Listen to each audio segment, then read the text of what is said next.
Okay, well, welcome everybody. This is not showing. Hold on a second. I thought I had it. That's probably why. Let's try that. Way to start. Okay, so this is mechanics and materials, and thank you all for being here. We're going to go from today until the 4th of July.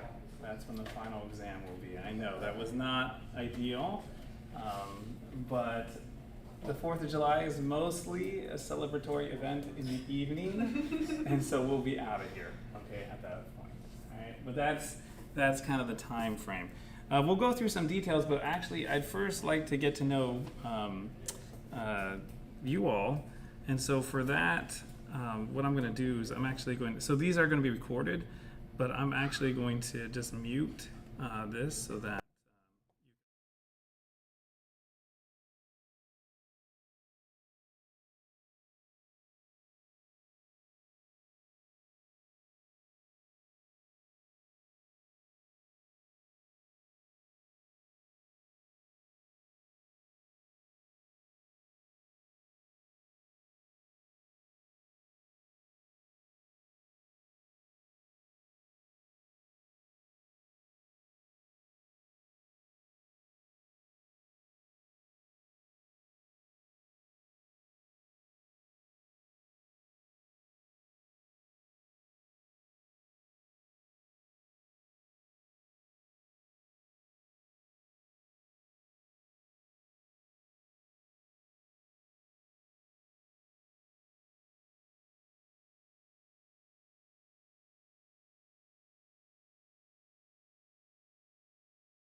Okay, so today we're going to do some overview of the syllabus, talk a little bit about schedule, the grading, and then we'll get into some of the content. All right. So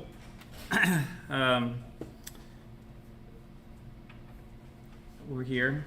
This is the first class. Congratulations to us all, including me. I found it. I'm here. Okay. Just a couple of notes in terms of how we can communicate.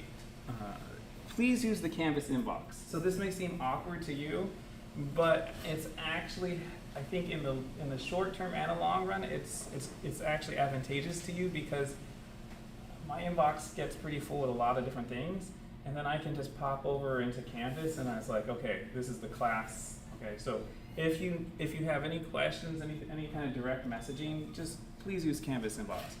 If it's not related to the class, you have some other questions or whatnot, because I am serving as the aerospace undergraduate director for the department, then of course it's very appropriate to use my email address, which is just my first name dot last name at rutgers.edu. Okay, but for the class, I prefer that you use the inbox.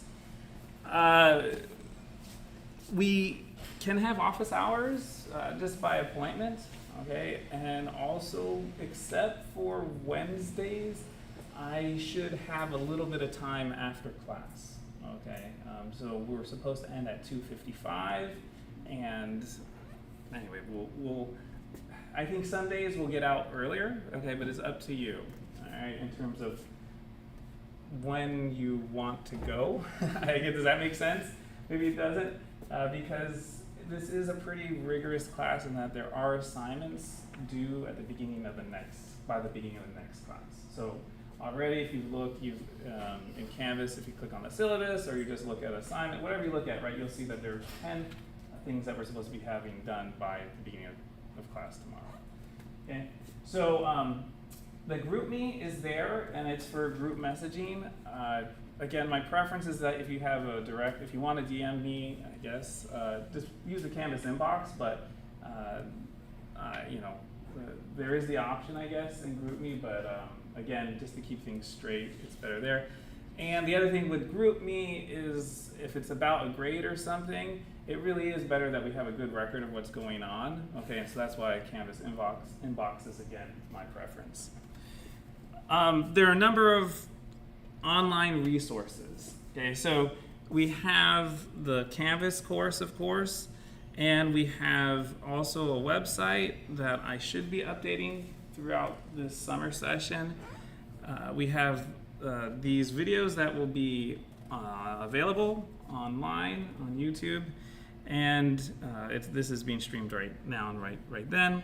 We have a OneNote, which maybe we won't get into too much. It might not be too much usage of, okay, but if there are certain things that are outside the slides or whatnot, I can put that stuff on that, and you'll see that. Okay, we will get to do a little bit of finite element analysis. I don't know, has anyone done finite element analysis? Okay, yeah. Oh, that's a yes, no, yes, no. Okay, so that's essentially finite element analysis is a fancy way of saying we'll do simulation and solve some of these problems that we're solving analytically with a computer, okay?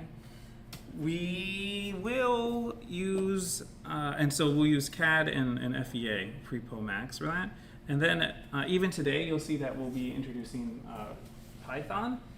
From, say 95% of the class is really not required, but we'll show it today as kind of a mechanism if you like to keep track of things and I think it's useful. This is not a rigorous class in Python, and the types of things that we'll be doing in Python are very akin to what you would have seen in MATLAB. Okay, so pretty much everyone here, I hope, maybe has taken the Intro to Engineering courses, right? And so you've been exposed to MATLAB, right? Okay, good. The textbook. All right, so just learn how you want to learn. If you want to use the textbook, please, I'm not going to hold you back from it. Okay, I don't think it's 100% necessary, but any textbook is going to say more, is going to give more detail than what I can do or what we can cover in the class, right? And there are going to be lots of example problems there. So Hibbler's book or books are great, okay? And you've probably already experienced some of that with statics. I think if you were at Rutgers, you used the statics book from Hibbler. Whichever edition you want, okay? The problems that we're going to be introducing and solving for grading purposes are in Canvas, and they're somewhat original, so you don't really need to worry about having the back of the section questions that are from any particular edition from Hibbler, okay? Any questions up to this point? Okay, great. Okay, so here's the schedule, and then like in small print, crammed in there on one slide. So of note are the 3 exams, okay? Barring sickness on my part and on your part as well. Okay, I try to be reasonable. If you get sick, let me know. That's in the syllabus as well. Please let the dean of students know. Okay, and we'll figure it out. Okay, we'll figure it out. What is tricky, right, is if I don't know, or if this is the first time I see you or the last time I see you, right? That's when it gets a little bit tricky. Okay. So let's just communicate in terms of, making sure that, as long as you're not sick, please make an effort to come to the class. If you have, besides the exams, if you have a conflict with the class, please let me know of that and let the dean of students know, and I'll count you as, quote, here, okay, if you have something that is, an excused absence. The breakdown on the grading, okay, the assignments are worth more than any one thing, okay, with the exception of the final, all right? And we're going to try to do things a little bit different here in terms of, come on in, this is mechanics and materials. If you're in mechanics and materials, this is the class. Oh, no, it's not my class. Okay, and yeah, you also walked in, so are you, okay, all right, yeah. Great. What's your name? Joshua. Okay, yeah, great, good. So, if you have, the way we're going to try to do things, I'm going to try to do a lot of the assignment problems with you, okay? And so, just as like Master of Engineering, most of the problems, they change numbers, right? But I'm going to try to do as much as I can with you, and then of course, if we can't get to all of them in the class, that's what you get to do before the next session, okay? The exams will be a little bit original, okay? But you have numerous examples of prior exams. So if you're finding, I'm whipping through these assignments, or even if you're not, okay, over the weekends, I would start taking a look. I mean, after this week's session, I don't expect you to be able to do much on exam 1, to be honest, but get familiar with them so that the style and the types of questions that I'm asking, you're familiar with, right? So I would highly suggest that you try to do those problems, on top of the problems that are advanced. But they should not be something that you've seen in the exact, the exact numbers or the exact form prior, okay? So the averages are typically low because of that, all right? But hopefully with the way we're going to teach this summer, or the way we're going to do things this summer, the performance will be quite good. Okay, just a note, I do like you all to participate, and there'll be opportunities for that, and so I expect to get to know everyone's name, I hope, okay, by the end of the summer session. So, if you're at whatever it turns out is the bar, if 85 ends up being the A, right, and you're at 84.2, right, then you could get a potential bump, all right? But if you are super confident that you don't need me, and you don't need even attendance, if you could take that 6% hit, more power to you. Just show up for the exams and do the homework, okay? Because obviously if you do not do the homework and you don't do anyway, I don't even need to say that, right? If you don't do anything, we won't have a positive experience here. Okay. So yeah, oh, I guess I kind of said a lot of this already. All right. You should be able to see the Canvas modules. That should be straightforward. Okay, there's also a lab, all right?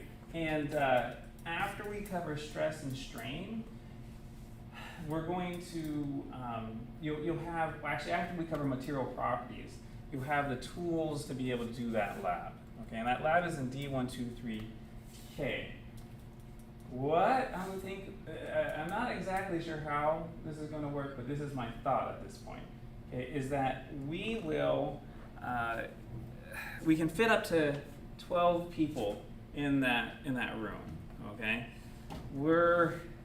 I'm not quite sure how many we're going to have. Well, I think we're about like 13. 1, 2, 3, 4, 5, 6, 7, 8, 9, 10, 11, 12.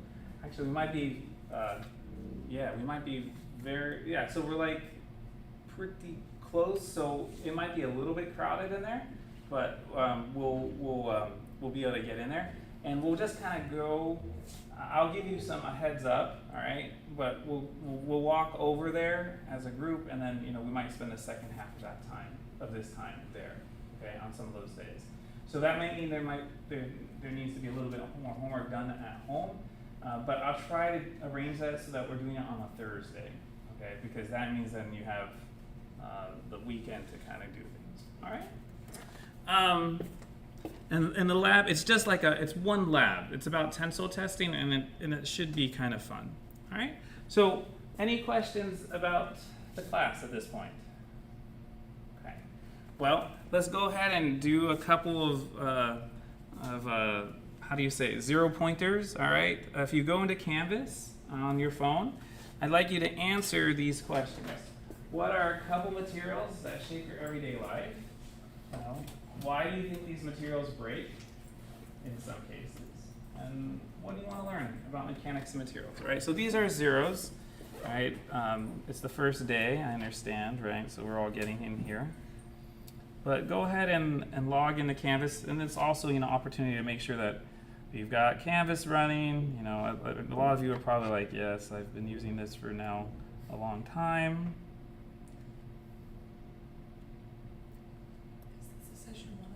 This is the session 1. So if you go under modules, right, then you should be able to, let's see. You found it? Okay, yeah, so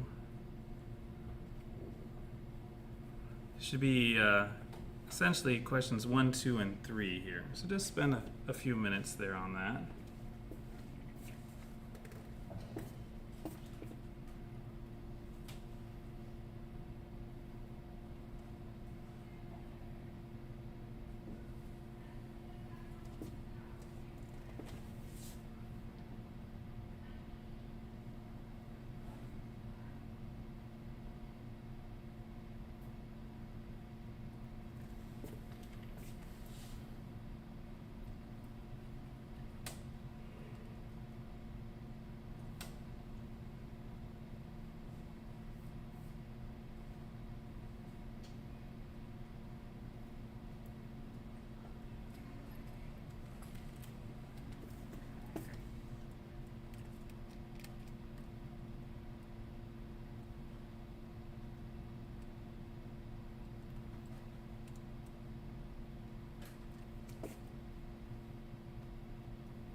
Don't worry, they're not really wrong answers, right?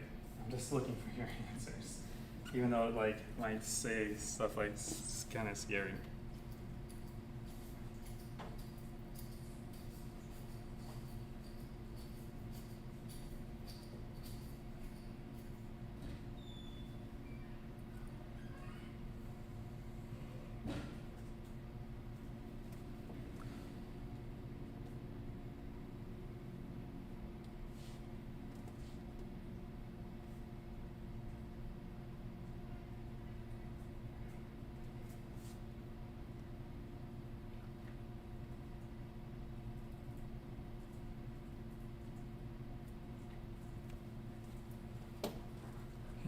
So we have wood.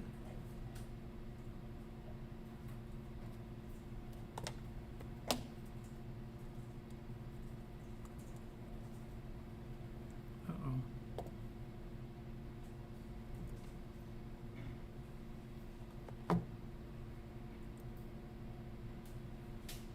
Not good.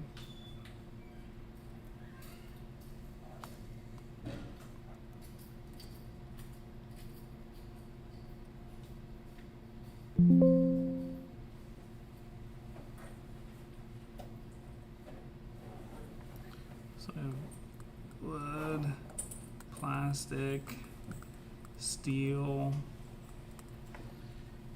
Let's see, what else have people been saying?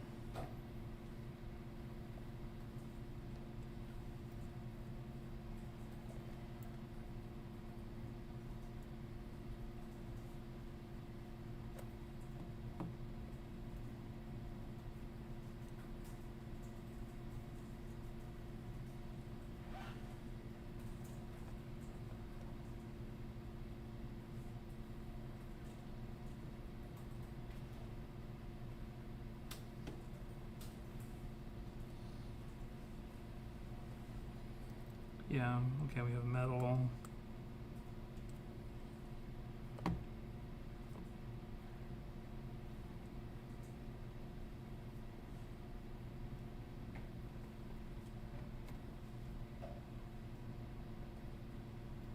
All right, good. So yeah, rubber. Okay. Anyone want to share other things that I didn't list here out loud? I said concrete. Concrete, yes.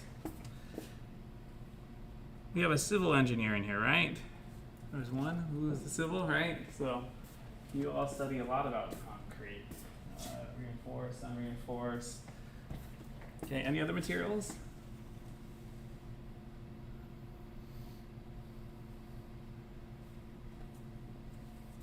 Yeah, go ahead. Is glass? Yeah. So glass and ceramics. And ceramics. Okay, good. We'll cover in this class quite a bit of different types of materials in their general categories. So we're going to lump these materials into what we'll call ductile and brittle eventually. Okay, and they have different behavior. You can kind of, when you think of brittle, right, you kind of already have an idea what those would be. And so glass and ceramics are definitely in that category. But even different types of iron, like cast iron, can behave kind of like, it can behave kind of like a brittle material. Okay, where when it breaks, it leaves kind of a distinct surface. It doesn't kind of neck like a ductile material would. Okay, so we'll cover a variety of these types of materials. Primarily, we're interested in the ductile materials and steel. A lot of the steels fall in that category. Aluminum falls in that category, and not so much rubbery materials. They have interesting nonlinear behavior that is not conducive to this type of class, but that's another type of ductile material. Okay, why do you think that these materials break? And I guess you answered already, but maybe it's more effective if you just kind of shout out. Why do you think materials break? Yes? forces applied to it that's greater than the bonds holding it together? Okay, so we exceed some type of threshold.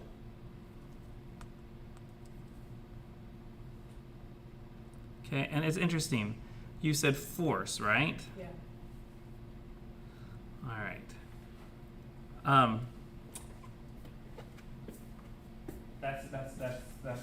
That's correct, right?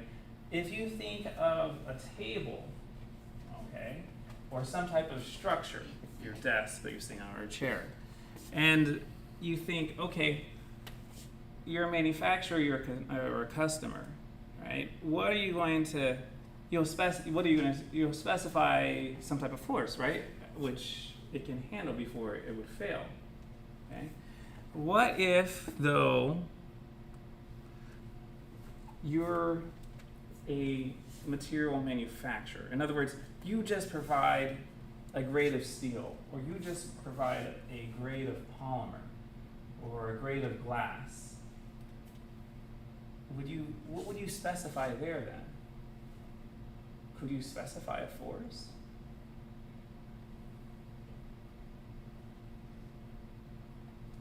Not really, right? Because it doesn't have a shape. It doesn't have a form yet, okay?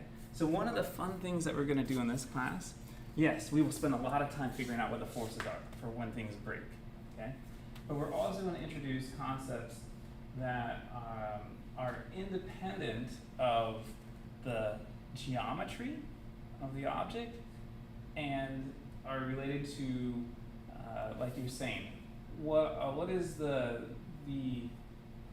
what are the stresses, what are the pressures, okay, required for us to have a breaking of the bonds. Maybe they're covalent, maybe they're not covalent, okay, but we're not going to really specify. This is not a chemistry or even the class that you'll take when you do mech properties, okay, where you get into some of these details.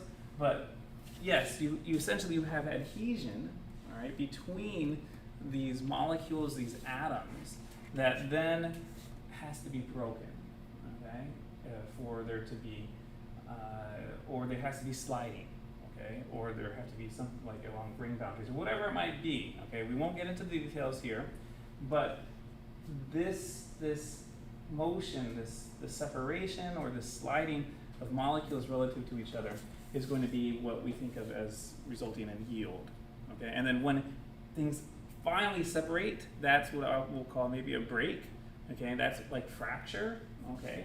And we'll talk a little bit about that as well. Okay, so we're going to exceed some threshold, and there's some adhesion, okay, that we break, and often there's something that we'll eventually call a yield stress, okay, for solids.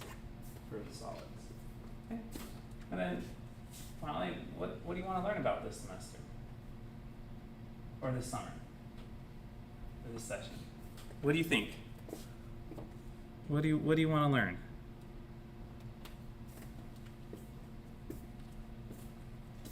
Sure, Kira.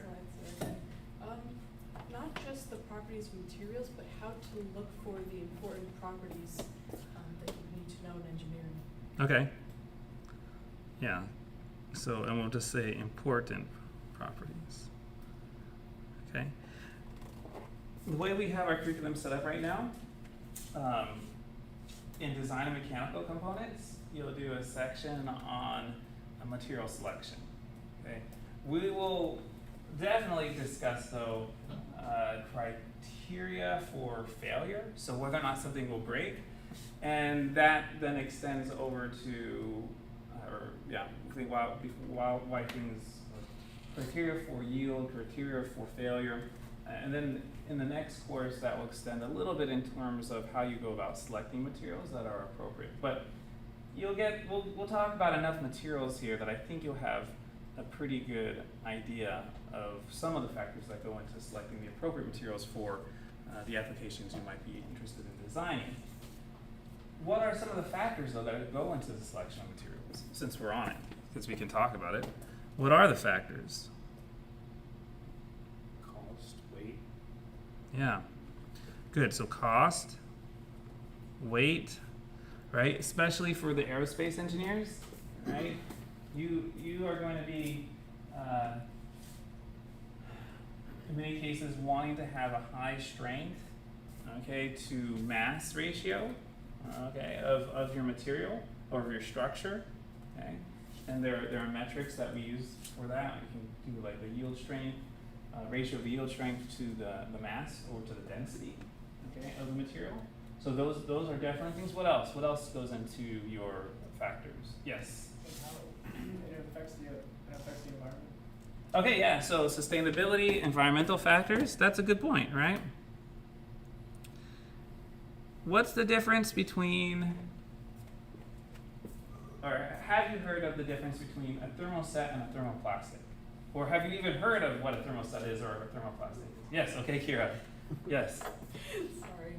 If I recall correctly, I actually do this in work right now. A thermoplastic is more ductile, like you were talking about Okay. before. Thermoset, if you bend it a certain way, it will stay that way and remember that shape better. Okay, all right, so yes, so there's some shape memory stuff in there, and often some of these shape memory alloys are the thermoset materials, okay? Other ideas? Thermoset versus thermoplastic? Anyone played the game with your family where you look at the bottom of the polymer package that you have and the number, and you're like, hey, that's polystyrene, that's polyethylene, that's polypropylene. My wife and I played this game when we didn't have any kids. I guess we were more bored. All right. So it's like, yeah, right. So those materials that have that number on the bottom, okay, they're typically thermoplastics. Okay. So polystyrene, polyethylene, polypropylene, the high density polyethylene, the low density polyethylene, the PET, the poly esters. All right, those are the thin materials that you have in your water bottles.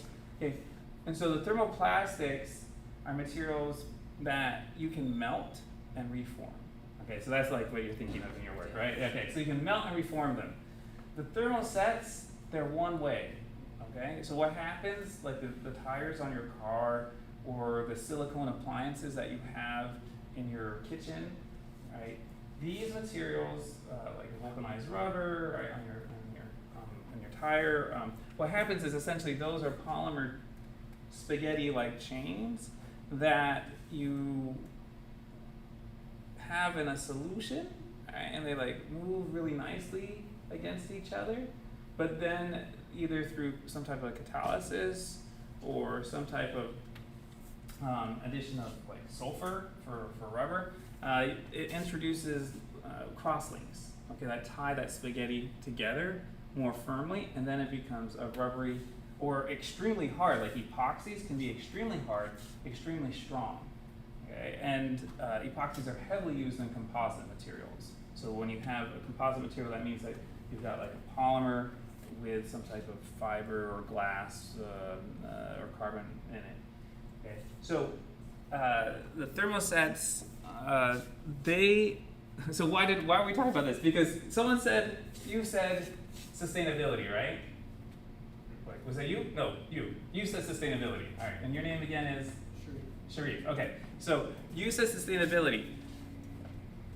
We use a lot of materials that we cannot melt and reform. I'm not saying we shouldn't use them. I did my PhD on silicones, all right? And they're wonderful materials. They have amazing properties. Nonetheless, we need to be selective in terms of the applications that we're going to use when we select when we use thermosets. Good. Any other concerns about, or any other ideas about what you would consider when you choose a material? Yes, Eric. Chemical and electrical properties, so Yeah, whether yeah. or not it has like anti-corrosion properties, or Yep. whether it's an insulator or a conductor, that sort of thing. Yes. So in DMC, again, next class, you will get to do a module or two on corrosion. You should also get to do something on wear. So tribology is the study of wear and how things rub against each other and the material gets removed. Electrical properties, we do a number of things that are kind of on the border of mechanical systems, and we care about dielectric breakdown of the materials that we're using, and we care about how conductive they are. If you're trying to make a sensor that's sensitive to force, and it just squishes, what you can have is essentially a network inside a material where as you squish the material, the fibers or whatever is in the material gets closer to each other. So like say you have a bunch of conductive particles, you can bring them closer to each other, and so that actually instigates a change in the electrical conductance or electrical resistance of the part that you have. So yeah, these are a number of those things. And I mean, maybe I just like to say the manufacturability is a big deal. Okay, here. I can't, it's not working. But anyway, manufacturability, okay? So what does that mean? What does manufacturability mean? Yeah, okay, here. Sorry, I guess I should. It's okay. How easily can you make it mass produced? Yes. Okay, so anyone spend time in the machine shop? Yeah, okay. So what is your preferred material of choice if you're going to do some type of milling? I usually, when I did it a while ago, worked on like aluminum. Yes. Aluminum is amazing, all right? Aluminum is amazing. Not as cheap as steel, right? And not always as strong as steel. But anyone who's spent time in a machine shop will much rather have you specify that the part be made out of aluminum than steel, right? The tooling is easier. You can go faster. The material removal rates are faster, and so aluminum is great. It has some issues though, like if you're going to design dies for injection molding, or you need a high strength part in aerospace. It's not. I mean, in aerospace engineering, it's actually aluminum is great for a lot of things because it has the ability to wick away heat very easily. Nonetheless, we don't use aluminum for a lot of civil structures, right? We use steel because it can have a very high strength to mass ratio. Okay, but aluminum is often used in milling and machining. Great. Okay. Any other comments? Anything else? Just kind of as a general discussion here. Okay. Good. So these are some of the things we will talk about, and I'll probably get off topic and go off on like I did just now. So,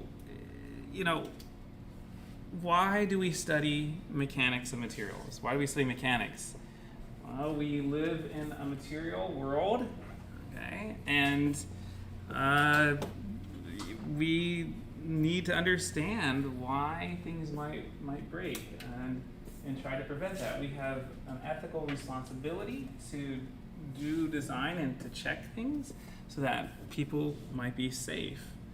And also innovation, creating new things, creating new products, right? It's based on materials in many cases. You've spent a lot of time looking at free body diagrams. We'll do some review of that. Those are not going away, obviously. And if you're like, oh, I don't exactly remember how to do the bending moment across a beam, or I'm not exactly sure what the boundary conditions are for beams, the next couple of days is a good time to maybe brush up on some of that statics. But we'll cover it again. One of the issues when you go to DMC, when you go to design mechanical components, please show your professors that you know how to do free body diagrams, because it's going to be a reflection on me that I didn't get that point across, okay, in mechanics. And please remember a lot of the concepts that we cover here, all right, because again, it's a reflection on the prior courses, okay, that we have. And then yes, of course, we want to avoid engineering mishaps. I think of the poor mechanical and civil engineers in the world where when something fails, it's blatantly obvious what went wrong. Whereas when my phone or my computer crashes, like it has, I don't know what's going on, all right? Because it's a little, in some cases, a little more blackish it's a little more of a box that I cannot see inside. Okay, so yeah, so please do me a favor and remember what we talk about in the class.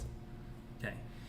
Now, there's this nice YouTube video from this professor, and it's in the blue, and it's on the engineering content website. What I like about it is it pretty much says these are the 3 structures we're going to study in the class. You know, we're not going to spend as much time doing fancy trusses and some of the other geometries that you did in statics. We're going to be looking at the implications of what I would say a simpler set of structures have when it comes to whether or not they will break. Okay? So the 3 primary structures are going to be, first, the bar. Okay? And this may sound too boring, okay, for statics even. All right? But remember your you had your 2 force members, right, in trusses. Okay, those were all bars with different end conditions on them. Okay, and we are going to be looking at bars quite a bit when it comes to thinking about what's their cross-sectional area, what's their length, what's their springiness, okay, and what forces might they be able to maintain. The next structure that we will spend some time analyzing is the shaft. And in this case, the shaft is being twisted. Okay, so instead of a force on either end of it, we have a torque being applied to either end of it. Okay, and in the case of the shaft, we'll talk about it some more even today. It could be rotating at a constant velocity, okay, but it better not be accelerating. Pretty much everything we do in this class, like you did in statics, should have 0 acceleration. But a shaft that's rotating at a constant velocity, say in your car, is experiencing a significant amount of stress if there are torques applied on to it, right? So we'd like to understand, okay, how much is it twisting? How much stress is it experiencing? Those are some of the questions we'll be studying. And then we'll go to the beams again, and we'll be talking about not only the internal forces that are inside these beams, not only the internal moments inside these beams, but we'll start talking about the internal stresses that are inside these beams and the different types of stresses that you might have and whether or not these beams will fail. We'll also talk about how much these beams deflect, right, and the different types of configurations that you can have. That's one of the final topics of the course. Okay. The bars, they're primarily concerned with axial or normal loading. The shafts are concerned with what we call torsional loading, and then the beams are what we consider to be experiencing transverse loading, and they will have normal stresses and shear stresses in them as well. But we'll get into that later. But those are the kind of the 3 main topics, or 3 main structures. So axial loading on a bar. Okay. Typically, we're thinking about normal forces. We're thinking about newtons and pounds. And that's another thing, you know, if your calculator can convert them for you, great. But when you go into each of these exams, you'll have a formula sheet, or you'll have your own sheet of notes. I would say you get 1 per exam. So by the time we get to the final, you have 3 front and back 8.5 by 11 or A4 size sheets that you can bring in with whatever you want written on them. Okay, and so you want to, you want to make sure that you know some conversions between, say, pounds and newtons. The magnitudes of the loads that are relevant, well, piconewtons to meganewtons. So prefixes on these units are going to become important. Okay, we're going to deal with a lot of megas and a lot of gigas. We won't deal with so much picos. All right, but what is pico is a what? Picometer? Yeah, so so like that. So now we're talking about pico, but in terms of the prefix, what is it? 10 to the third, 10 to the minus 3, 10 to the minus 12. Oops. Okay. Yes. 10 to the minus 12. Shoot, it was too much on my tongue. All right. Mega is. Yes. Good. All right. So mega is going to be 6. Kilo is 3, right? Mega is 6, or million, right? All right. And then giga. Anyone have ideas on giga? 9, right? So it's 1,000 times the 10 to 6, right? So those are going to be some of the things that you, some of the prefixes will be very familiar with. So a bar can also be thought of as a spring. We'll go through the relationships that are involved with that, but the forces that you can have in DNA, okay, a strand of DNA, they're very, very small. 0.01 piconewtons, okay, 10 to 10 piconewtons. So like people can take an atomic force microscope and they can functionalize this little tip and they can bring it in close contact with DNA and they can measure the deflection of they can actually, what happens in many atomic force microscopes, not all of them, but in many of them what happens is you have this beam and then you have a laser beam coming in here, and depending on how or where this beam ends up hitting a target sensor, that dictates how much deflection that beam is having, and so you can get a ratio of, or you can get an idea of how much force is being exerted on that particular structure. Okay, dimensions. Okay, nano. Anyone want to offer what is nano? What is that prefix? -9. Yeah, -9. Okay. All right. Good. And milli is of course -3. Okay. And micro. If we say micro, 10 to the -6. Okay. So these will all these prefixes will become secondhand. Not so much the pico, but the milli. Even the micro, because we'll talk about micrometers or microns quite a bit, okay? Because the deflections that you get in some of these structures are actually very, very small, okay? On the order of tens or hundreds of microns, okay? And so we talked about the DNA, right? So we have 3 nanometers, and the radius of a hydrogen atom is 0.1 nanometers. So, again, sometimes it's fun to talk about really, really, really small things, but most of us will be doing calculations at what we'll call the meter scale or the centimeter scale. Materials, okay, again, we have organics, we have polymers, we have metals, we have ceramics as well. Okay.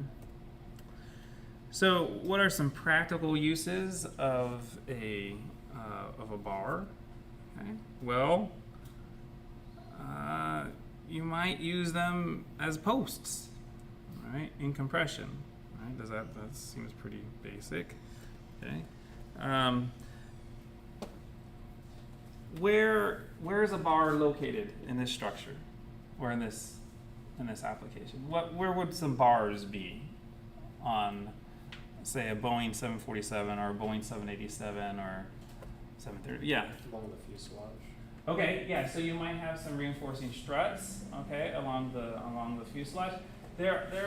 So that'll be fun. We'll talk about pressure vessels as well, okay? A lot of them are circumferential, so it's kind of like a bar, and in fact, we will talk about the hoop stress. So hoop, there it is, around the circumference. Where else? Also landing gear. Yes, that's what I was getting at here, for sure, okay? So, what are those called? Anyone know what you call the posts, the bars going from the bottom of a fuselage of an airplane to the wheels? The struts. All right. Thank you. Sorry. No, it's good. Hey, we wanna leverage all of the experience we have in the class. All right. So absolutely. Okay, good. Hold on, I'm just doing something here because I had a computer failure. Okay. Another application of bars, okay, is associated with cables. So you probably did a lot of work with cables in your statics class or your physics class previously. Okay, those are going to be in tension, of course. And we can also think of the members of a truss as being bars. And we mentioned that previously. Okay. Dimensions, all right, maybe cross sections, millimeters to centimeters. And we have lengths that can be from centimeters to meters or more. And materials involved here are steel, aluminum, plastic, ceramics, okay, you name them, composites. Okay. And a Boeing is an airplane is pretty heavy, okay? And the strut, okay, is actually often hollow, right? So why would you want to make a strut hollow? Yeah. It weighs less? Yeah, for purposes of weight, okay? And again, we're concerned a little bit about buckling in the next class in DMC, but here we're going to think about what happens when you change the cross-sectional area of material, right? I think we all have experience that if you change the cross-sectional area of a stick, right, and you're using it to hit something, that's actually bending, right? So that's actually serving as a beam, right? But you can see that it's going to be able to apply force at a certain length with much less if it's much thinner, right? But even the legs of a table, right? You know that if the legs are very narrow, right, it's not going to be able to support as much weight. But what we're going to do is we're going to forget about, we're going to ignore the possibility of buckling. Okay, and I guess I should define what is buckling. Okay, buckling is an instability that occurs not necessarily because of the strength of the material, but because of the stiffness of the material and the slenderness of the material. Okay, so we're ignoring this. So the idea is, if I were like taller and more slender, and you applied a force on top of me, okay, I would still have the same kind of overall material strength that I have here, but there's a possibility that I would just like bow out. All right. And I don't have a good example of that here, but you can think of this pen here, right? And you can see, if it shoots out sideways, that's buckling. We're going to ignore that. We're going to assume that the force that's being applied is going directly through the middle of the structures, and that the material itself is going to yield or fail. Okay, that is not going to bow out for our examples today. Okay. But you still could make it hollow to be able to reduce the amount of mass it has. Now, there are, in this particular system, all right, I think you can see that there are three struts, more or less, although there are like four wheels and like two in the front, okay? The Boeing 747, my 7-year-old, he has a book on the Boeing 747, which is no longer flying in the U.S. by U.S. Airlines, but is still active, I think, by other countries. All right, that was a huge effort.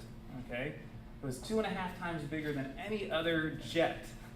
Okay, and they had it's fascinating what they did, but that has 18 wheels on it. All right, they added more wheels because it was made even larger. Okay, but anyway, if And this is a kind of a crummy assumption because you can see that this strut up here is obviously a lot smaller than the 2 struts back there, right? But let's just say that you had 3 struts and it was magically evenly divided amongst them, right? Then we're talking about the force in these struts being something like 183,000 pounds, okay? So here's another prefix and another funky unit called kip, all right? So this is kilopounds, all right? Why negative? Okay, I think for the purposes of this assignment, all the units are going to be positive, okay? I'm pretty sure, okay? But we're going to get into situations where when we have things in compression, okay, we're going to use a negative number, and when they're in tension, they're positive, right? And you did that already in statics, right? So in here, you know, if this is in compression, then it's negative, okay, because the force vectors are drawn outward, and that would be going inward. Okay, and you know, if we want to convert from pounds to newtons, we can do so with our ratio of 4.45.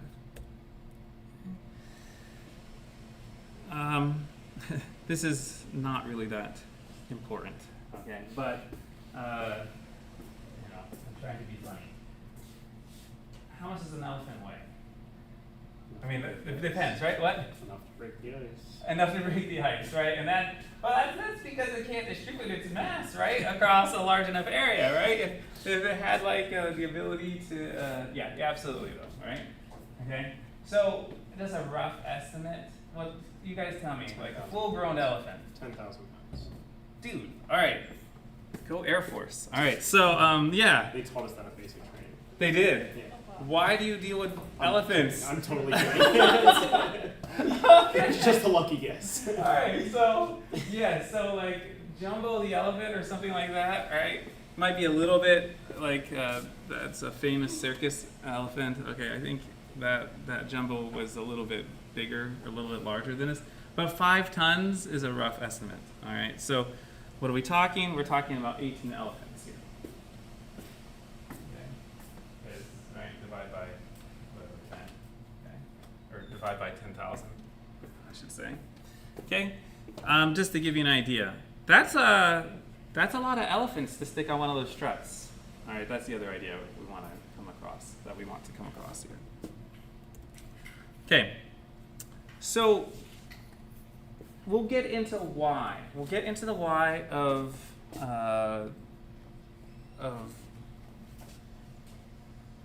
how changing dimensions, okay, affects strength and the amount of force that can be borne, I guess you could say, that a structure can bear, okay? But what I'd like to do is just introduce some scaling relationships, okay, that you can think about in your everyday life. Okay? So, what do you all think here? How does the amount that this bar can hold, say under compression or tension, right? Let's say it could handle 1 elephant, okay? And we're gonna say, you know, one elephant. And if I change the diameter, if I change your cross-sectional area, how does that affect how much that structure can hold? Any ideas? Any guesses?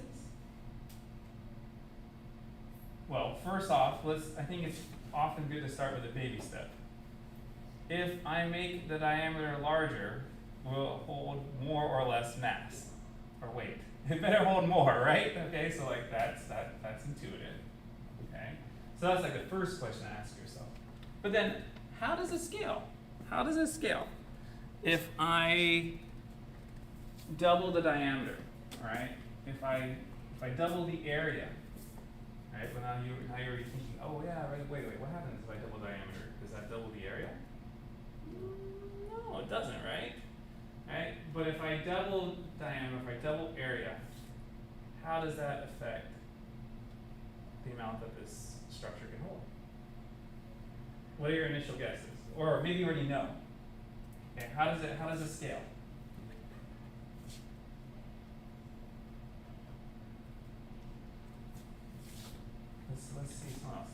Yeah. Like square, Of which? the diameter. Okay, right. You're right, okay? It scales with the area, okay? So it scales with diameter squared or the area. Okay?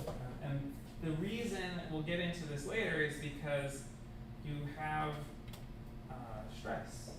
Okay, so you imagine that force, and then you remember pressure, right? From your good old chemistry and physics days, right? Well, it turns out that pressure, like we're joking about the elephant breaking the ice a few minutes ago, that's when you exceed a certain pressure. Actually, with ice, it's a little bit, that's trickier because that's actually almost like a beam or a plate in some respects, okay? Because like, if you're further away from the shore, or if you're further away from the, you know, that's gonna cause it to break more. But in this case, it's about pressure, okay? So, you know, it's like David Bowie and Freddie Mercury, right? They're like under pressure, and that under pressure, how much pressure you have is gonna dictate how this fills in normal loading. Okay?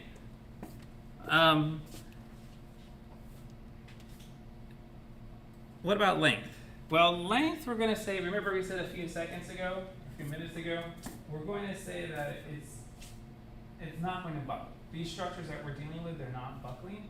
So the length doesn't affect the amount of force. Okay, assuming that you've got a column that the Romans would have predicted to not buckle, okay, under the particular load, right? So those, you know, those columns, they were designed for strain, and they were also designed to have enough width so that they would not buckle under the anticipated loads. Okay. Now, how do you go about writing this? Okay, and you know, some of you are like, yeah, this is, I got it, okay? But we're gonna start kind of simply here. We're gonna say that we have a diameter of some amount, and we have some force that we can handle with that particular diameter. Okay. And we're going to think about the new diameter as being d nu. Okay. And so what would be an expression if I wanted to write out F nu? All right. What would I write out here? What would you write? How would you predict the new? How would you predict the new force that I can handle? So I want F nu equals something. What do you write out?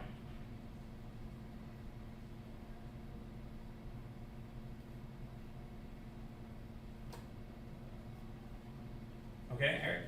So F nu is equal to F old times new area over old area? Yeah, that's exactly right. Okay? So F nu is going to be some type of the F initial, right, that we had, or the F old, right, over times the area new or the area initial that we had, right?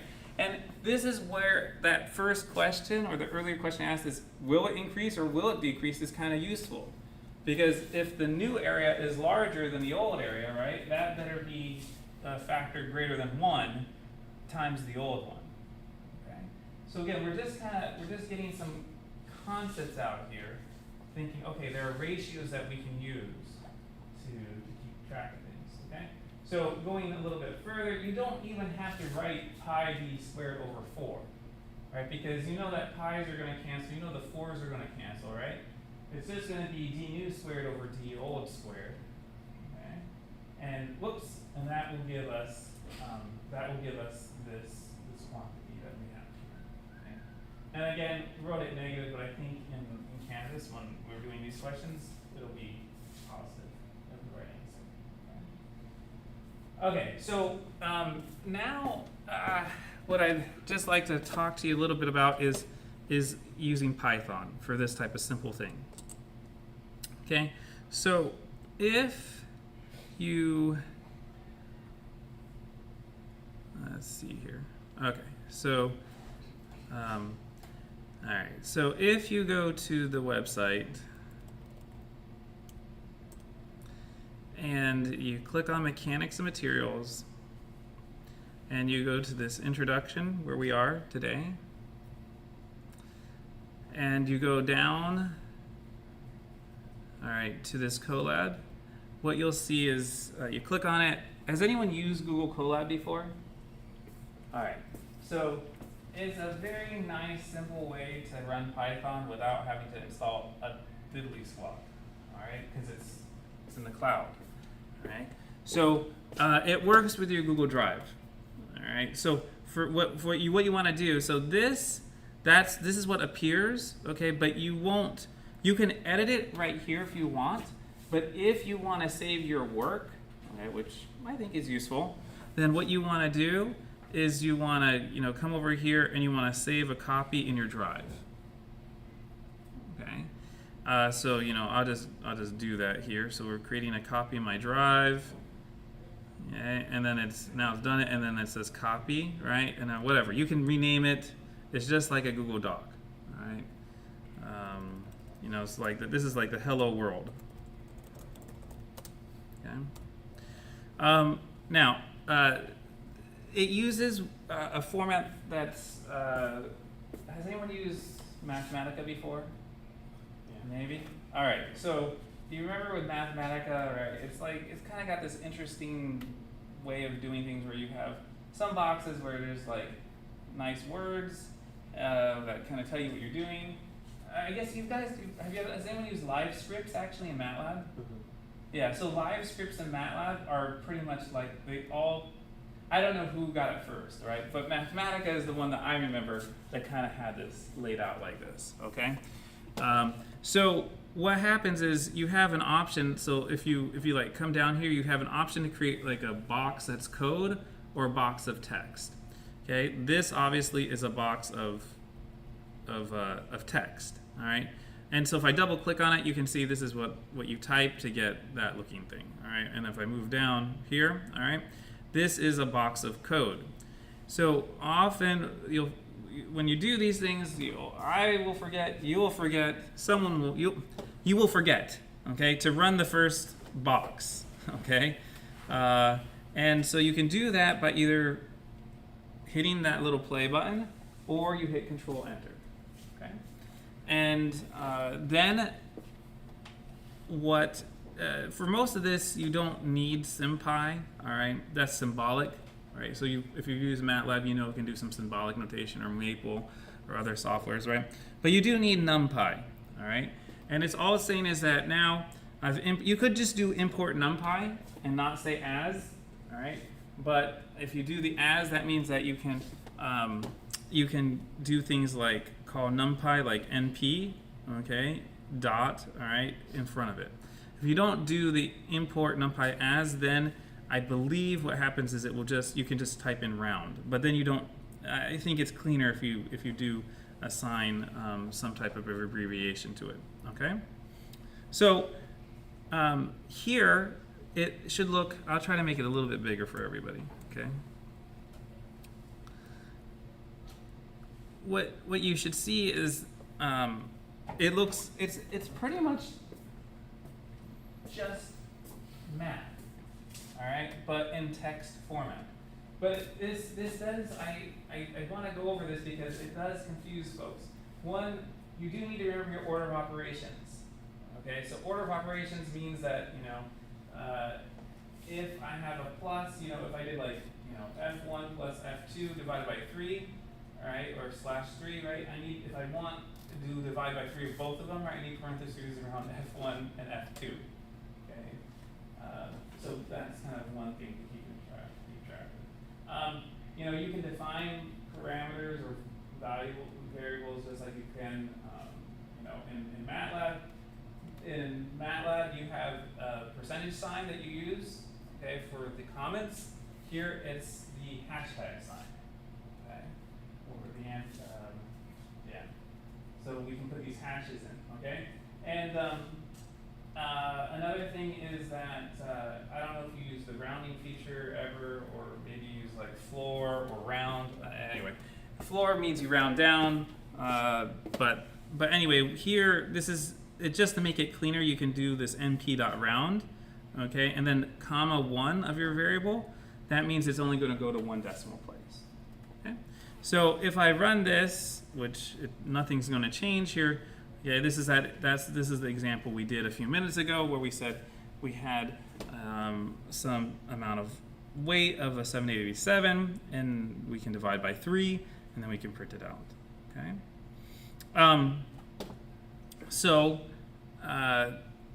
If we want to do something a little more complicated, all right, like what we just said, with thinking about how the load that a bar can handle scales with diameter or scales with area.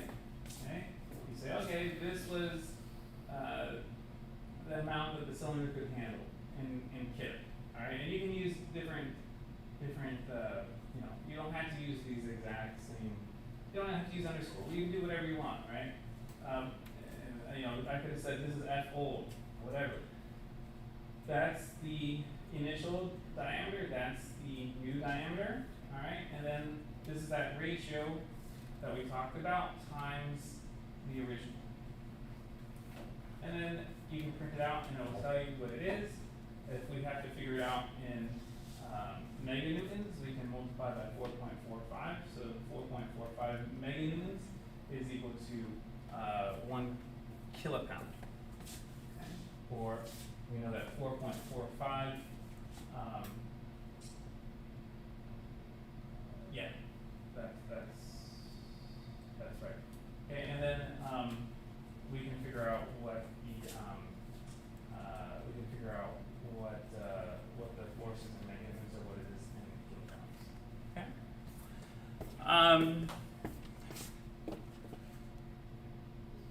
That should be that. All right. So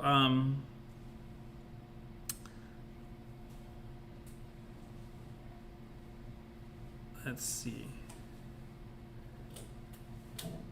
If you want to do plotting, okay, you can import these two commands. All right, so you can get some plotting capabilities, and once you have that, then you can make plots. That's not super required for the first assignment.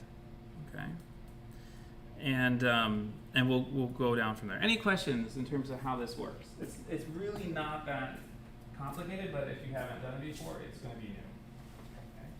You don't have to do, again, 95, when we do trusses, I'll give you a little bit of code, all right, that allows you to kind of burn through it a little faster if you just use the given collab, like really all you have to do is change the numbers and hit Control Enter, all right, so I advise that you do that instead of like reinventing the wheel. But some people will say, I want to spend a couple hours doing a MATLAB. It's fine. But this works in your web browser. Okay.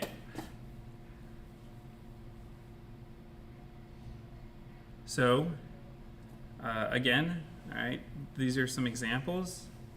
Or this is an example that you can use. Okay. Just like that.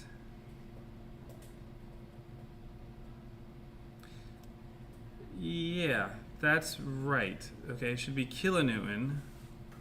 That's why I was confused. Because it shouldn't be, if you go down, well, it's right here. It shouldn't be meganewton. That's why I was like looking at it. I was like, what did I do? Yeah, it should not be, okay, yeah, 4.45 kilonewtons should be 1 kilopound. All right, so this is, I might need to go back and make sure that that's correct in Canvas as well. All right, keep that in mind. All right, so let's look at shafts now. If we have time, what we'll do is we will come back and I'll just run through examples. All right, to kind of speed things on. All right. Okay, so shafts. They're used for transfer of rotational power. Okay. Anyone been to an old mill that was connected to a water wheel and seen the belts and they go to the water wheel? All right, all these shafts are there. Okay.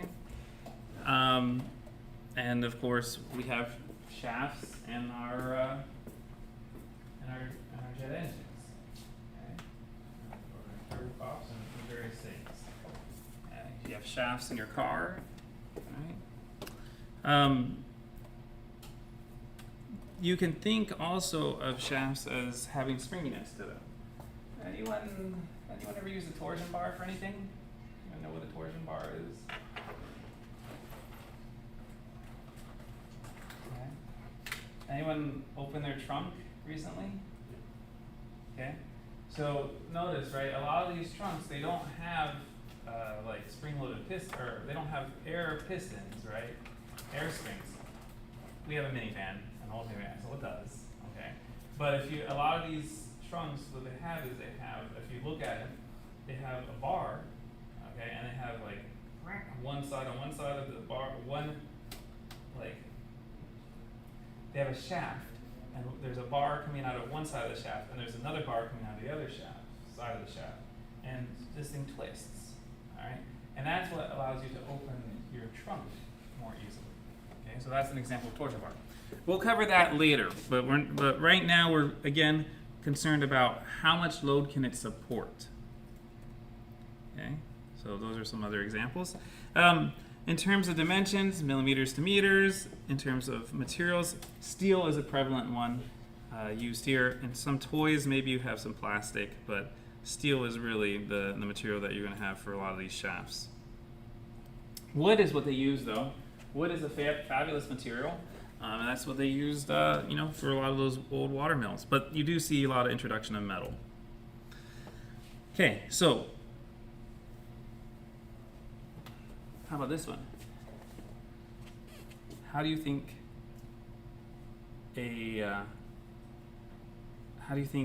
load that a shaft can handle scales with its cross-sectional area or diameter?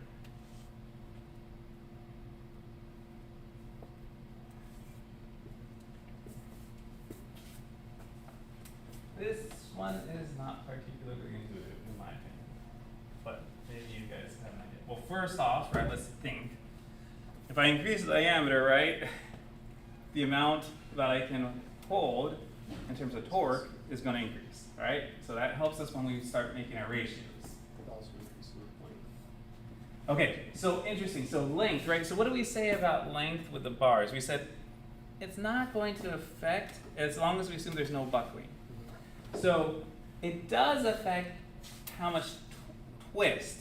Just like if you make a bar longer or if you make a cable longer, all right, you can change, even though the amount of load, or the amount of stress is the same and the amount of supportable load on a cable, for example, is the same. Okay, the amount that it extends will be very different, right? So like if I hang from a little cable that's just like from the ceiling to here, right, I'm gonna have a small displacement.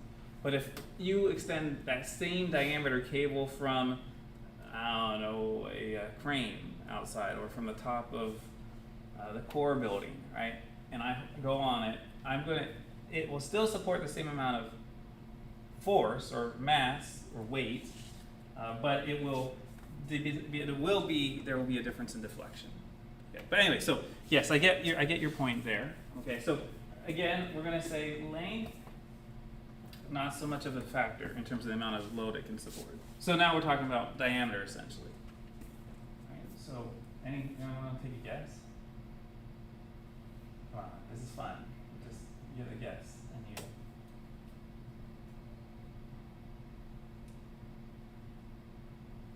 Okay.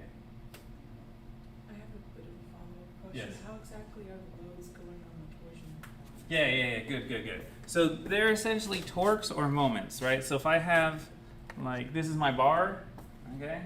So, essentially I can grab the outskirts of the bar and I can like that or like that. And, we're assuming essentially the torque is being applied, uniformly across each end.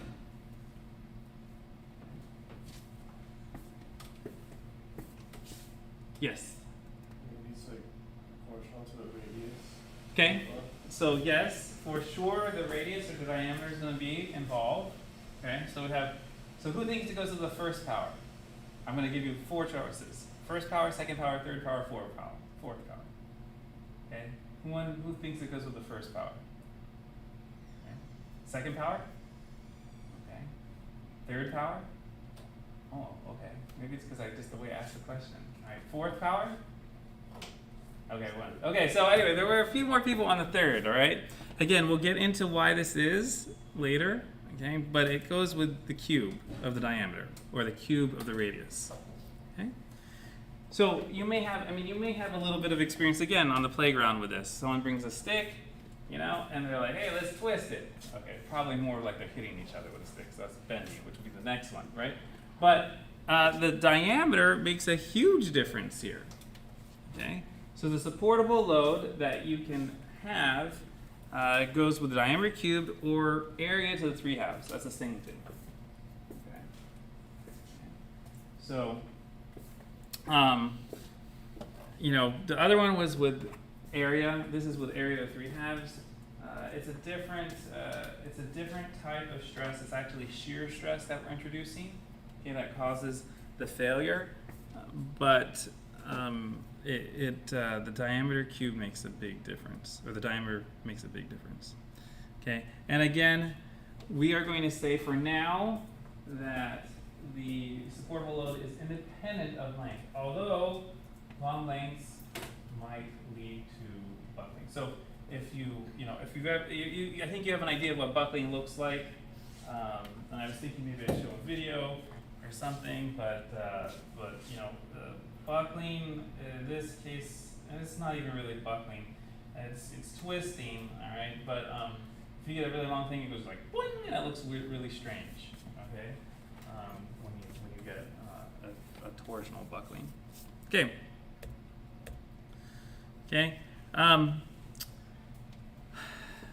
So again, how would you set this up? We would set this up in terms of ratios, right? We were going to say, okay, if I have an initial, okay, so which one of these would be the old? The old would be in the denominator, right? And the new is going to be in the numerator. So if I have a new diameter that is much larger, right, then I'm going to have an increase in the amount of load it can support. Okay. And we're talking about torques. Okay, so in this case, in these cases, the torques are expressed in Newton meters, right? Force times length. Okay, and if we'll have time, hopefully we'll get to this. We'll get to do some of these questions. Okay, now, torque power relationships on a shaft. We're doing statics in this class, okay, which means you often don't think of velocity, but you can have constant velocity. All right, so in a shaft, right, you could have it moving. It could. This is possible, plausible. Okay, but you definitely don't want to have acceleration. Okay, when you're doing these calculations.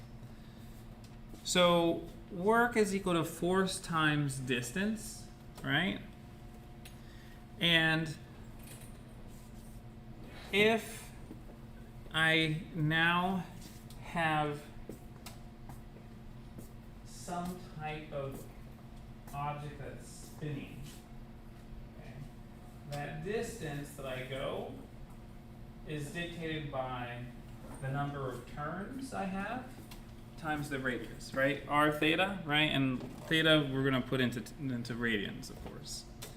So if I want to think about, this lowercase r, this lowercase r is going to be dependent on the radius, right, of the object, or the cylindrical object I have, and how many turns it has. It's pretty straightforward. So if I'm talking about the force I have to have, right, and the classic example for work is you're dragging a block, or maybe even more classic. Actually, that's less. The most classic is probably I move a mass from down here to up here, right? And I have a force and I have a distance I've moved it. Okay. When it comes to rotational work, okay, it's a little bit different though because you need not a force, but you're going to think about a torque. Okay, and first let's think about power. Well, it's probably simpler to think about it in terms of. Let's do this. All right, this is actually a better way to think about it than I've done here. All right, so we have a torque and we have theta.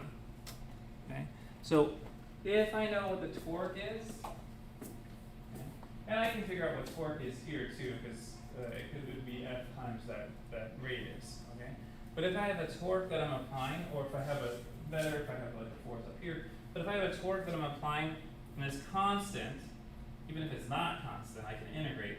But if I have a torque over some displacement, angular displacement, that's the amount of work I'm doing. Okay. And if I'm thinking about the derivative of that, okay, then I can think about some power. Okay, and that is going to be taking the derivative of this term. R is constant, theta dot, okay? And then I have F times R times theta dot.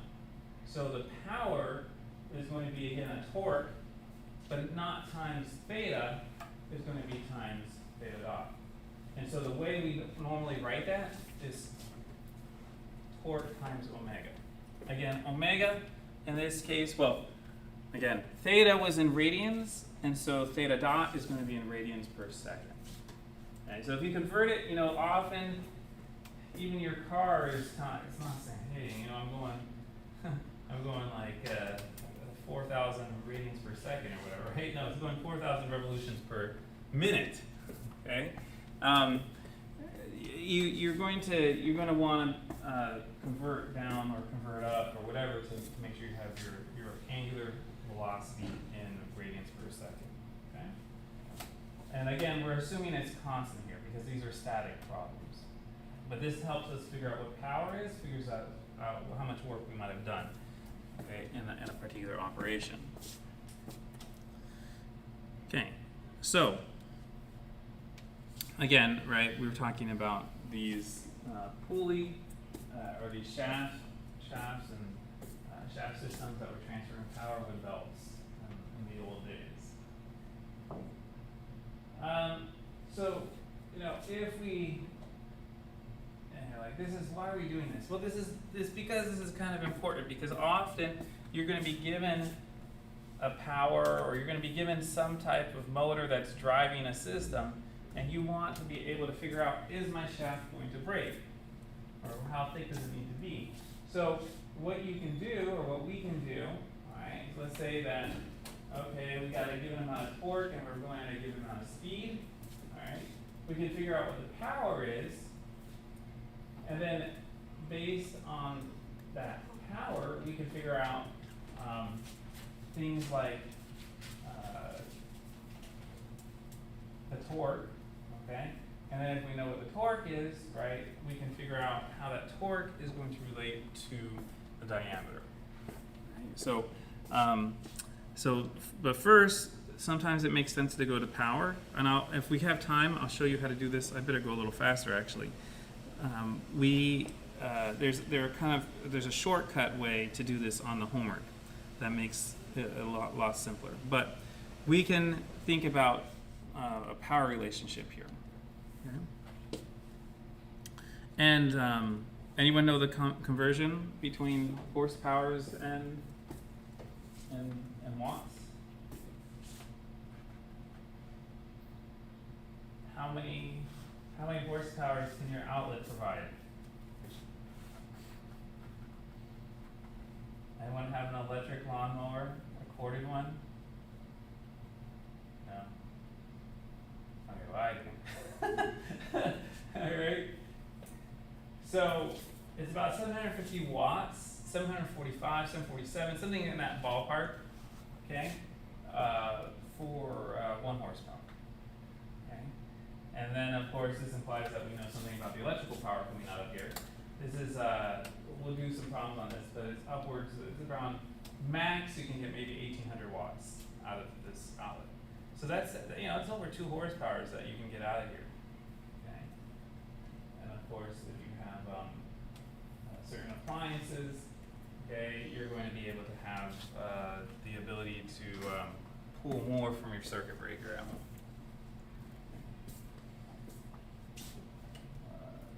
All right. Okay.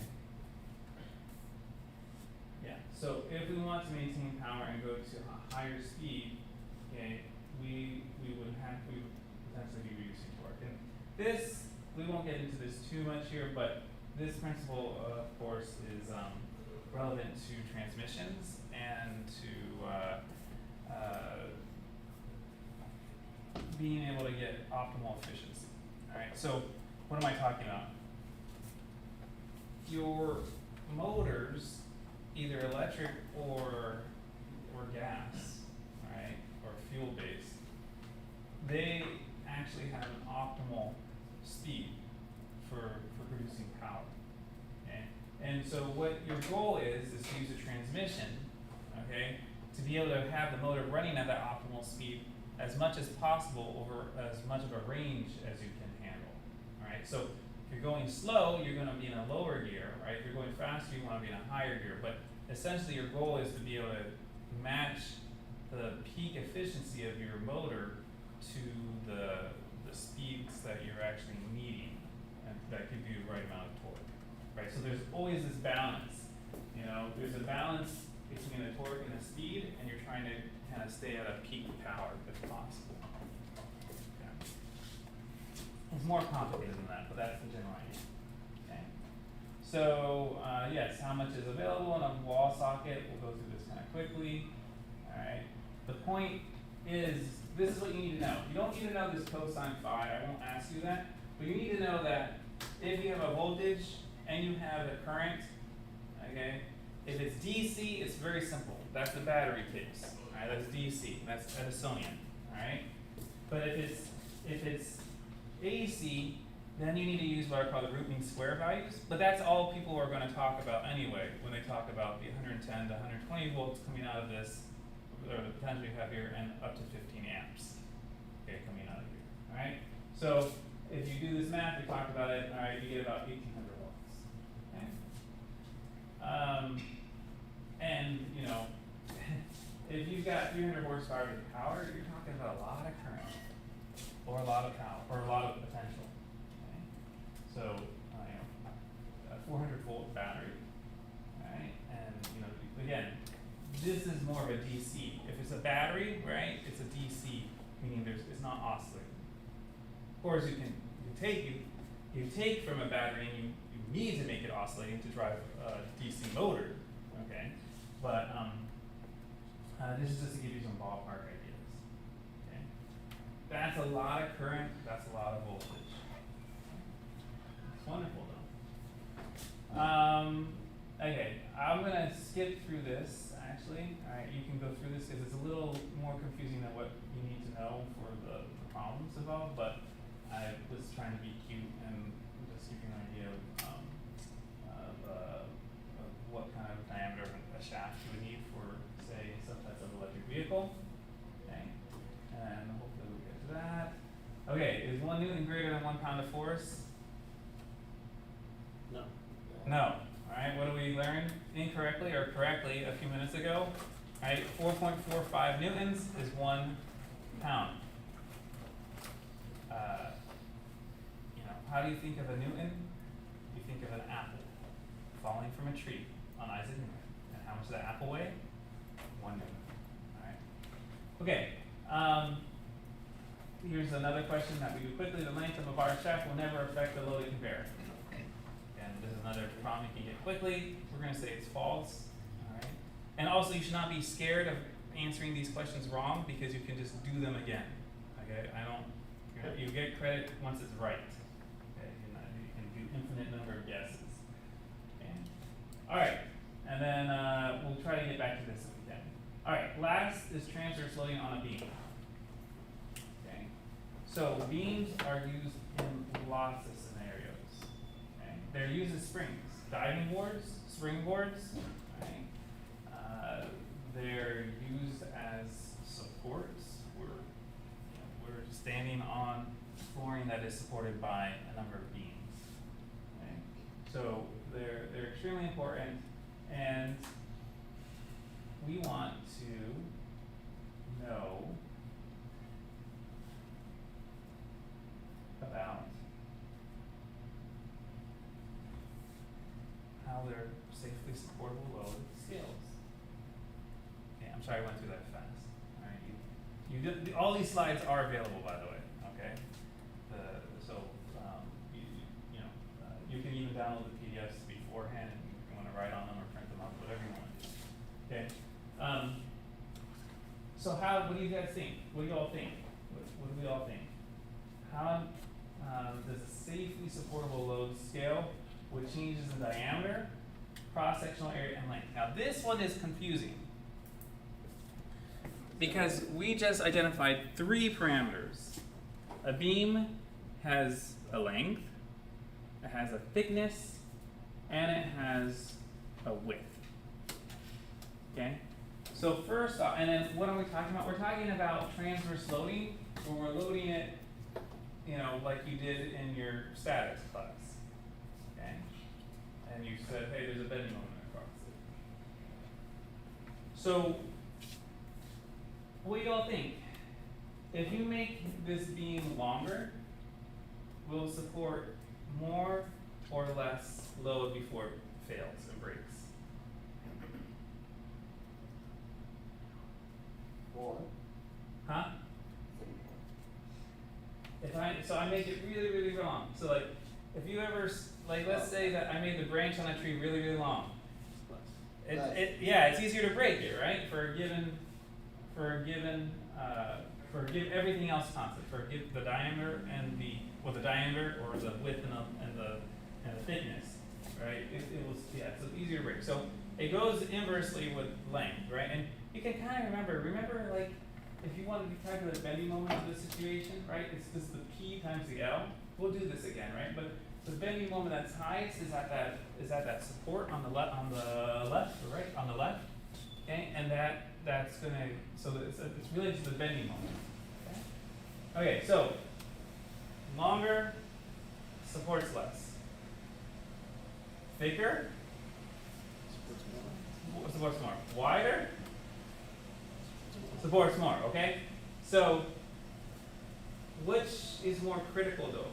Me making it the span, making the width bigger, or making the thickness bigger? Which one think you have more bang for your buck? Thickness does, all right? We'll get into some things about this later, but I-beams, trusses and things, right? They are artificially, or not artificially, they're trying to make themselves thicker by using less amount of material. Like we were talking about the hollow tube, there's some tricks that we play where we bring material farther apart so that it can handle higher bending moments. Okay, so it turns out that the force, that we can support is going to depend on these 3 parameters, H, B, and L. And it goes with the thickness squared. It goes linearly with the span, with the B. And it goes inversely with the length.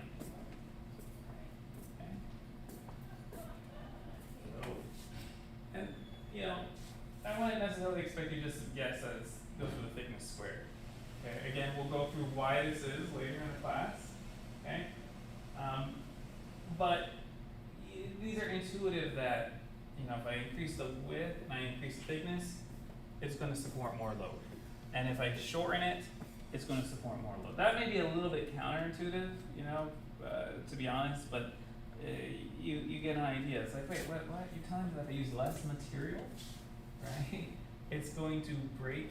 It's gonna not break as easily, and yeah, that's the truth here. Okay. Now, yeah, and there's question 10. All right, so here are some takeaways on the supportable load scales with the cross-sectional area for a bar. Supportable load for a shaft, it scales with the diameter cubed, or the area to the 3/2, and then the supportable load scales with h squared b and 1 over L. Okay? And these supportable loads are not about angular displacement, not about linear displacement. Okay?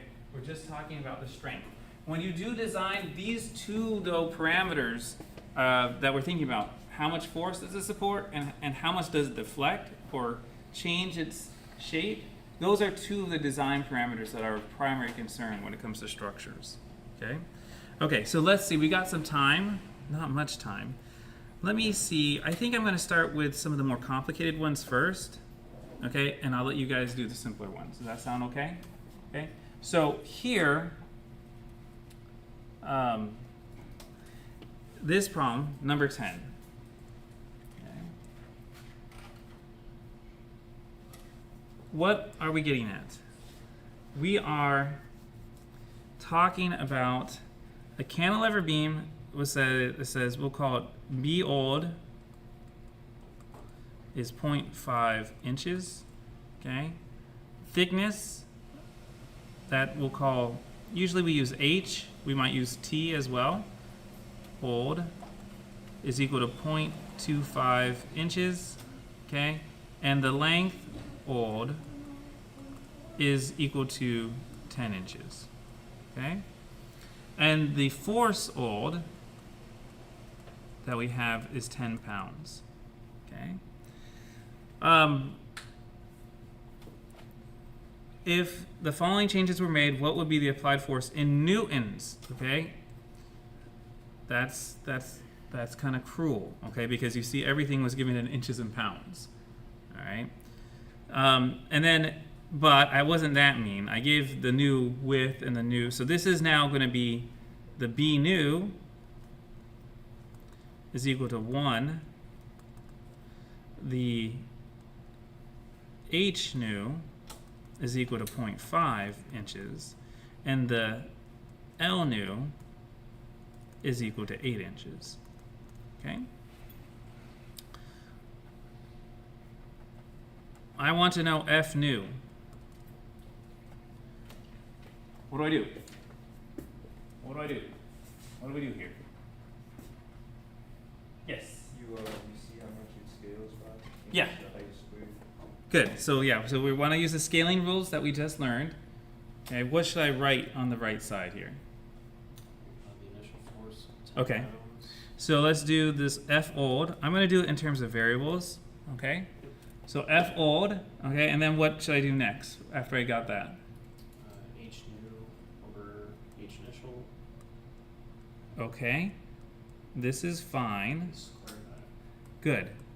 Okay? Because we said that goes with square. Now what do I do? And then new parentheses, B old over B, or sorry, B new over B initial over B old. Yes. And that's just to the first. Mhm. And then, I put length initial over length, length new, because it's inverse. Yes, that's right. Okay, so we have L old over L new. Okay? So, now, I'm going to have to make sure I have this right as well. But this will give us, all these units cancel, right? If you do the dimensional analysis properly, all the units cancel except now you have, this would be pounds and this would be pounds, right? When I say dimensions, I mean the lengths, right? But here it's asking us to do it in newtons, right? So just make sure that you say, I got my F new in pounds, right? And then I'm going to multiply by 4.45 newtons over 1 pound, and that will give me my F nu in newtons. Okay? All right. And this is recorded, so you know you can go back. Let's go to another one. And you can do this in Colab and stuff if you want to check, right? If you're like getting frustrated that it's not working out, then you know, sometimes it's good to just be able to like plug in different numbers and see what you did, right? But let's go to another problem. So this one is an electric motor is running on 10 volts at 54 amps.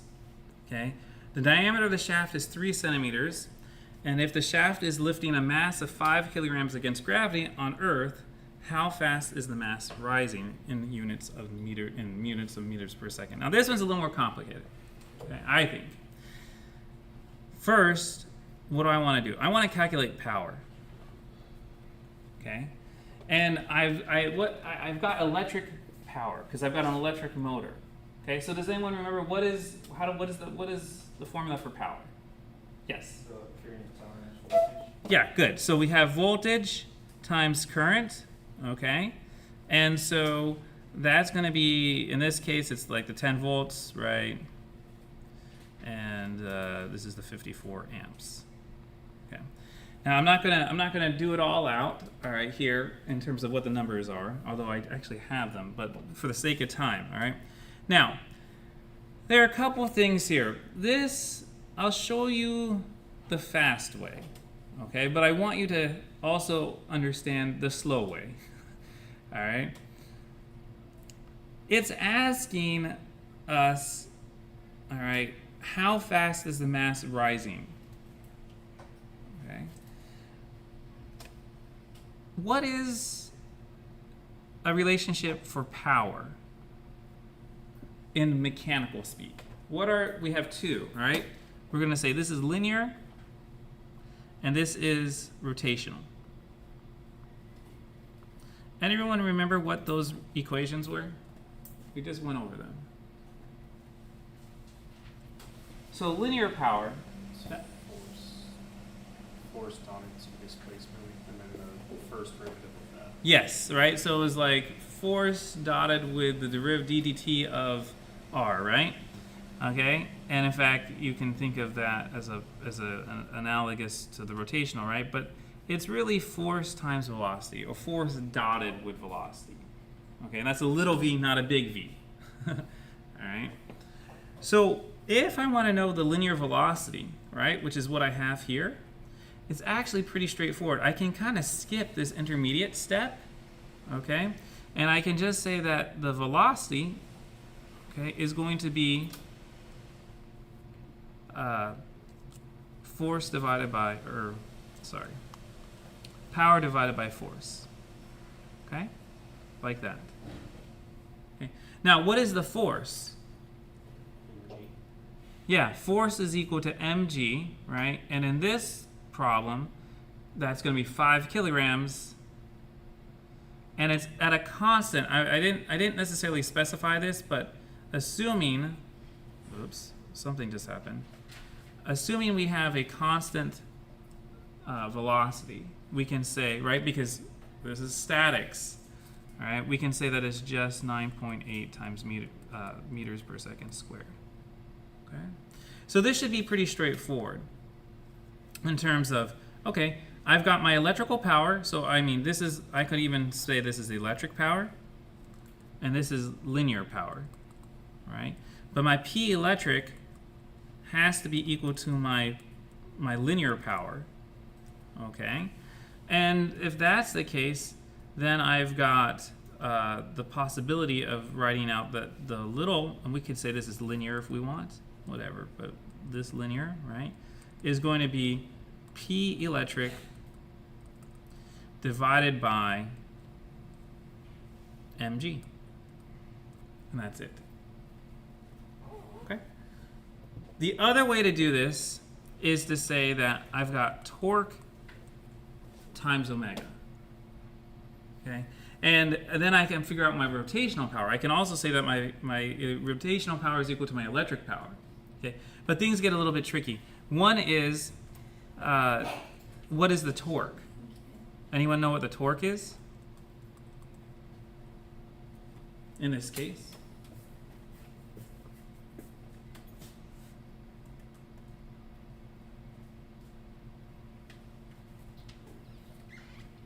You're thinking. The force times the radius of the shaft. Yes. Okay. So what is the force? Mg Yeah. times the radius. Right. And what is the radius in this? In numbers. In numbers, what's the radius? 1.5 centimeters. Great. All right. And you want to make sure you convert that into meters. Okay. To make it easier for you. Okay. So good. So the torque would be the mg again.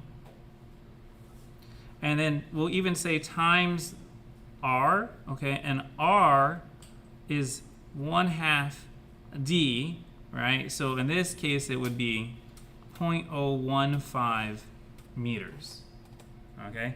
So that's fine. So now, right, I can figure out what omega is, okay?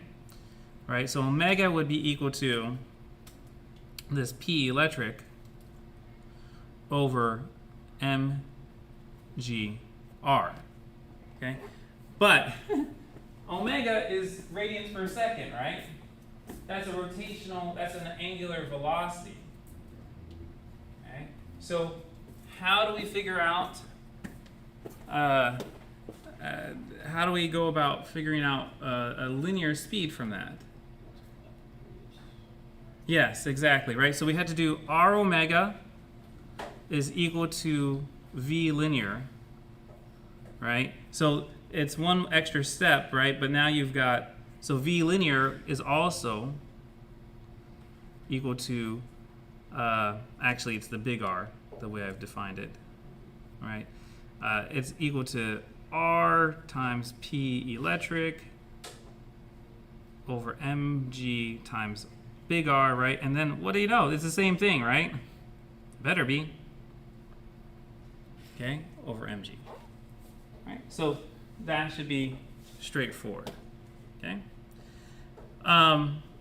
Good. Now let's go back. All right, we said that this one was false. We said this one was false as well, right?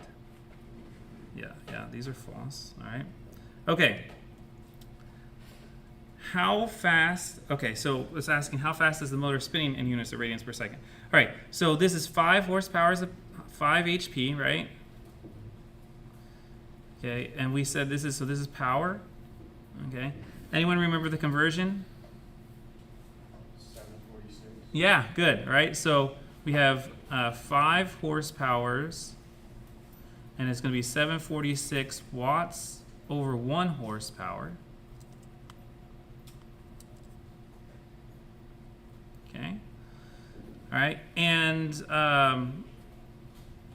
so this is going to be something in watts, right? And then what do we say? How fast is the motor spinning? Well, we have a torque. We know that power is also equal to, so this is power is equal to torque times omega, right? And we have here the torque is 17 Newton meters. Okay. So that in the end, we just have power divided by torque, right, is equal to omega. And that will give you the answer in radians per second. Okay? So that one should be pretty straightforward. Okay? If we go to, okay, I'll go to the next one, or the previous one. We're just working backwards.